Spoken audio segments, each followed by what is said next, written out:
We begin with breaking news out of Louisville. The number growing overnight. At least 7 people now dead after a UPS plane crashed shortly after takeoff last night. Here's a live look at what's a very quiet Louisville International Airport this morning. That crash causing a huge fire. You likely saw those pictures and videos on social media overnight. Like we mentioned, 11 people hurt in addition to those killed. The NTSB is now investigating, and we will get the very latest in a live report from our Matthew Foltz coming up in just a moment. And welcome in here at 6 o'clock. Thanks for being with us. Our reporter there in Louisville talking to some of the other employees there at the airport, kind of finding out the next step forward. Obviously a very emotional day there today, and we'll hear more from him. Yeah, we'll expect to learn more too as the morning continues. In the meantime, thank you for waking up with us here on 13 Sunrise. I'm Sam along with Julia and Matt. It's been a busy morning. The good news is weather-wise, pretty calm and pretty warm today too. Yeah, nicest day of the week. We'll touch on the weather. We'll get it back to you guys because you have a lot of breaking news to get through this morning. But enjoy the weather today. Lots of sun, and you can even see the full beaver moon. We still have an hour left before it finally sets. Now, technically, it's at its fullest during the daylight hours, so we're not necessarily seeing it, of course, but Hawaii and parts of China, they'll have a full peak. So it'll also appear fairly full tonight as well. So if you didn't get a really good chance to see it this morning or overnight last night, you'll see it tonight as well. But it is a lot warmer out there across central Indiana. You'll notice that big difference as soon as you step out the door. It's also a lot breezier out there this morning. There is a warm front that came right through yesterday evening and into the overnight. We're still sitting in the 50s this morning with a pretty stiff southwest winds. We've had a gust sometimes up to 30 miles per hour, but right now it is a mild start out there across central Indiana. We've got a lot of 50s out there this morning so far with those southwesterly winds. You compare that to just yesterday morning. We're about 23 degrees warmer in Lafayette this morning, 21 degrees warmer in Bloomington. So you definitely feel a difference. You feel the wind out there too. Now coming up, southwest winds will be traded for northwesterly winds as 1 out of 3 cold fronts are on the way. We're going to be timing out when a little taste of winter could possibly be here heading into the weekend. In the meantime, let's get you up north, Lindsay. Yeah, let's check out the 69 corridor here. A couple things I wanted to touch on. This is coming down that 69 southbound corridor from 82nd Street onto these 465 ramps. We are approaching the time of day where we typically start to see some slowdowns coming down 69, so nothing major just yet. Again, keep in mind we've got this new ramp that's now open to southbound Benford coming off of 69 South. Also, during the overnight hours this week, we will have a closure here of northbound Benford. So it's going to be this lane right here as they're going to be doing some bridge operations during the overnight hours right here to get ready to open up that new pavement. So just a heads up, 9 p.m. to 6 a.m. all the way through this upcoming Saturday morning. This stretch of northbound Benford from 75th Street to these I-465 ramps will be closed for some overnight road work. Lindsay, thank you. Now to that breaking news out of Louisville. 7 people dead, 11 more hurt after a UPS cargo plane crashed just moments after takeoff. Cameras near the airport captured that devastating crash and this huge fireball and plume of smoke at Louisville's Muhammad Ali International Airport. The National Transportation Safety Board is sending more than 24 investigators to arrive there this morning. So our Matthew Foltz has been in Louisville since last night. Matthew, you've been talking to folks again this morning. What can you tell us right now?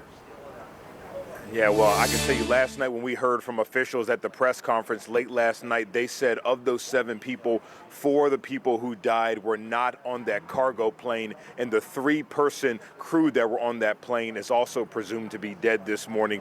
But I can tell you that it is really just a sense of sadness here in Louisville this morning at the International Airport. Keep in mind, this is also the main cargo hub for UPS in the country, right here in Louisville. So as you can imagine, the company is deeply saddened this morning. They issued a statement overnight telling us that they're terribly saddened by this incident. And I can tell you right now, the big question also is not only what led up to this crash, but also if planes will take off here, commercial planes rather, as we've been seeing this airport pick up a lot of passengers being dropped off by taxis and Ubers. And I also just spoke with TSA workers off camera who tell me They don't believe that any flights will be going out today as there is still debris on the airfield. We do know that the airfield itself and airstrip runway has been quiet this morning since we've been here. So that's going to be another big question as NTSB and FAA work to figure out what exactly caused this crash. But I want you to take a look at your screen. This is some of the video just showing the moments after that deadly crash happened. You can see just a big plume of smoke. Officials here in Louisville telling us that the wreckage stretched several city blocks long, damaging several buildings, even businesses and some homes. So right now, the big concern this morning also is if there are any other victims or even survivors that still may be out there. Take a listen to what the Louisville mayor had to say last night at the press conference. Having a tragedy like this in your backyard impacts all of us greatly. I know the feeling that I first got when I saw the plume of smoke, then when I heard what had happened and how my heart dropped. I know that everyone in Louisville had that same exact feeling. Tonight, as we simply ask for prayers and support for those who have been directly impacted by it and their families. Yeah, so certainly a lot of prayers for Louisville this morning. Now, as you take a live look at this airstrip again, you can see it's still very quiet. We're also told that due to the gallons of gas that burned following that crash, a shelter-in-place order is still in effect for about a 1-mile radius of this crash site due to the air quality. And we do know that is also impacting one of the state's largest school districts this morning. They've also canceled classes for the day. But ladies, as you mentioned at the top of the hour, NTSB is expected to send about more than 24 crew members here to Louisville this morning to take over the investigation. We expect some type of press briefing sometime for them before noon today, hopefully learning more about this investigation, but still so many questions to learn exactly what led up to this incident. Yeah, and those investigations take a long time, so hopefully we'll have more answers soon. Matthew, thank you for reporting live from Louisville this morning. We'll check in soon. Well, right now, federal investigators are also looking into a deadly plane crash here in Indiana, this one in Anderson. We now know the name of the pilot killed. The coroner says his name is 79-year-old Robert Snyder from the Elwood area. This crash happened around noon yesterday. We're told that plane may have clipped a tree several times before touching down in a nearby field. Investigators also say the airport tower had contact with the pilot shortly before the plane went down, and there were no signs of any issues. An autopsy for that pilot is scheduled for tomorrow. And this morning, we're looking into a statement made by Indiana's Attorney General Todd Rokita. He says he wants President Donald Trump to send National Guard troops to Indianapolis. Anna Chalker joins us live this morning with what led him to make those comments. Anna, good morning.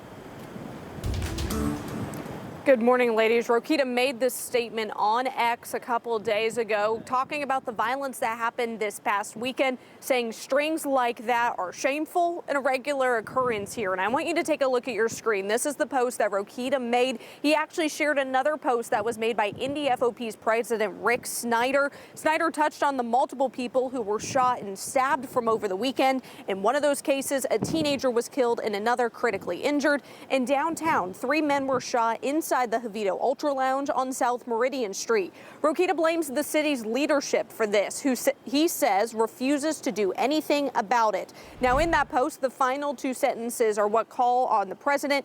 He wrote, President Trump should absolutely add Indianapolis to his list of cities to send the National Guard to. It would be welcome to get this violence under control. Now, we did speak with a spokesperson within the Indiana National Guard.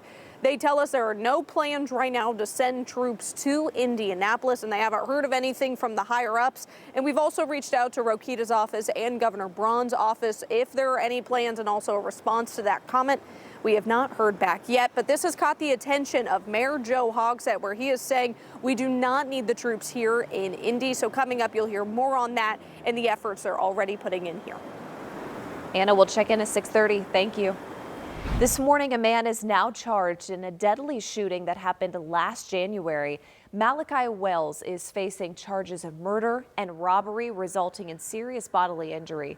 Police say Wells and 2 others shot and killed 26-year-old Jarrell Pryor near Primrose and Arlington Avenue. That's on the northeast side of Indy. Wells is also facing additional charges after police found a gun and drugs during that arrest. He's due in court tomorrow.